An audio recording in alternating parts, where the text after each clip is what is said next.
Hello there guys, Elita Legionarii here. Brand new a 1v1 for Medieval 2 Total War Teutonic expansion from the Kingdoms. And actually I'm going to quickly pause this because the timer is very quick. This was a 1v1 and my opponent is the Iron Price, a regular of Medieval 2 Total War and a very good player and nice chap, all rolled onto one bundle. I'm playing as Lithuania and he is playing as, I believe it's the Norwegians. So I'm going to outline my forces. Up front I have 3 units of Spear Militia. I have 2 units of Samogatian, I think that's how you say it, Samogatian Axemen on each flank, and then taking up the centre I have 4 units of Guillotines Chosen, which is a superb heavy infantry two-hander unit that can match up to Brutus standard. So it is only 40 men in the unit though, so you do have to be a bit careful. Then on each flank I have, I believe it was 2 units of dismounted Borgia. Yep, and they're basically just like chivalric knights, not quite as high stats, but they're armed with an axe, which is armour piercing, so they're very effective. Then the cavalry department, of course, just have a general's bodyguard, and it looks basically like the Russian ones, very similar colours and everything actually. Then I have 4 units of chivalric knights, which looks slightly different because the shields are slightly different than the base game. And then I have a unit of Devious Guard, which is a kind of unique unit. They use like a little two-sided pitchfork kind of weapon, so it's pretty cool that way. So I'll just here we go. Now I'll just quickly keep it paused so I can outline Price's force. He has, I believe, from what I can see there, that would be 4. For some reason his flags are not showing up. I wonder why that is. He's got 4 units of peasant archers there. Interesting choice. Then he's got 1, 2, 3, 4 dismounted chivalric knights. That's a good solid core. Then he's got, I'd say that's 4 dismounted huskarls or huskars, depending how you want to say that. Some armor piercing there. And he's got 2 units of Gotland footmen. This is an awesome unit, very effective two-hander, one of the best two-hander units around. Lethal unit if it gets a good charge in, and it's really good in the melee, so you got to be very careful with those. He's got 2 chivalric knights on the flank, 2 huskars here, and then a general's bodyguard. And I do believe he's tried slipping a unit of mounted crossbowmen around my flanks. So my army's purely rush.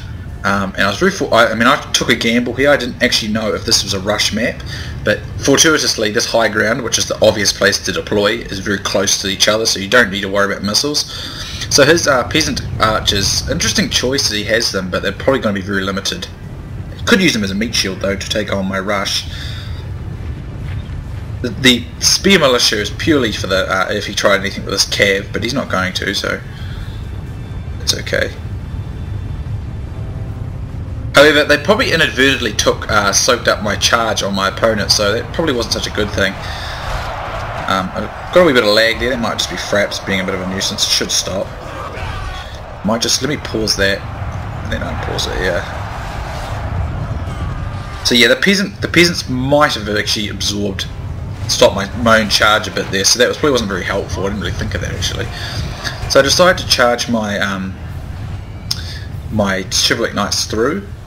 And I decided to go in here. For some reason this unit just sort of stopped with its charge, which was a bit unfortunate, but I was able to toss in one of the Borgia to assist. Same thing on this flank. I believe I'm able to toss the Borgia into these fights, which is helping a lot. So as you can see, all my main infantry is two-hander units. Now if this had been the base game, there's no way I'd ever do that, but because things have been fixed up in Kingdoms, you can do that and be successful. So I decided to make a couple of charges here with my cav. I know my own guys are in the way, but there's no outflanking. Well, it's going to be very difficult to outflank him. And I need to make some decisive blows. As you can see, I got one of these chivalric knights, but he has got some of my spearmen out here, and he's got this unit of cav unit that's pretty much stuck in a melee fight with his huskars and his Gotland footmen, but it's keeping them out of the main infantry fight, and that's okay by my standards. This chivalric knight's doing okay against his bodyguard, but again, it's keeping him out of the fight while I still have some other units to run some charges. As you can see, I get a much better charge into his flank here. This chivalric knight with this Devious Guard, and I'm able to get this unit of general's bodyguard around his flank now. Infantry fight, cavalry fight's going pretty nicely out here. Infantry fight all along the line. It's pretty even. Should start to turn my way eventually because I got slightly better cav charges. God be merciful, we have lost half of our men. Although apparently at this stage it was looking kind of bleak for me, but it does start to turn, especially when I get my cavalry in behind him, and my general behind him. As you can see, one of his chivalric knights starts to rout there, same with his Hussars, which means I'm freeing up that flank quicker than he's freeing up his, and I get a great charge into the back of his line there. And that'll crack the centre as well. As you can see, I've got much more cav aggression on my side. I've got the first cav strikes going, and it's just making the difference. As you can see, it's catching up now.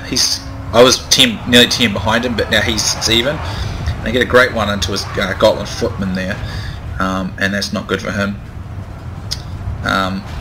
His centre did hold under that charge, which was rather impressive. Here I see one of my chivalric knights in, although they don't seem to have their lance out. Okay, they did have it out, but they didn't really put it down fast enough, but it's enough to rout them anyway. As you can see now, it's starting to turn into my favour. Basically, because he might have destroyed more of my infantry out there, but I got decisive cavalry strikes, and he admits defeat. He admits defeat there, but it was a very good game. It was close there. It was close all the way through. Only an average victory. As you can see, I only have about 60 more kills than him.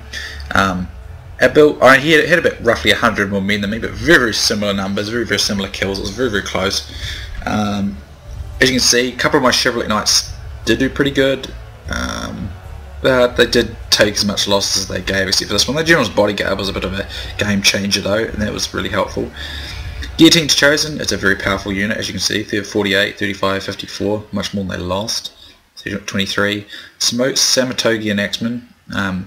49, 34, 40, 51. So it's pretty even with his guys there. They're a pretty cool unit actually though.